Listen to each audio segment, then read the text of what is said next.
احمدی لڑکیوں کو تعلیم حاصل کرنے کے لیے مضمون چنتے وقت کیا وہ مضمون لینے چاہیے جن سے اچھی آمدنی ہو سکتی ہو یا وہ مضمون جو علم حاصل کرنے کے لیے بہتر ہو؟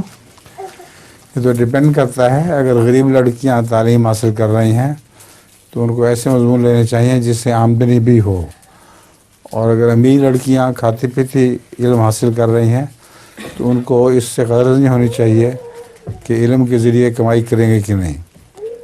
جو بھی دلچسپ مضمون ہو, ان کی دلچسپی کا علم ہو, وہ اس کو لے لیں. جزاک اللہ. میرے پاس لطیفہ بھی ہے. ہاں سنائیے.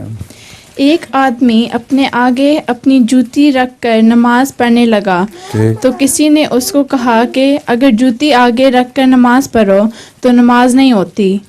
اس آدمی نے جواب دیا اگر جوتی پیچھے رکھ کر نماز پڑھو تو جوتی نہیں ہوتی.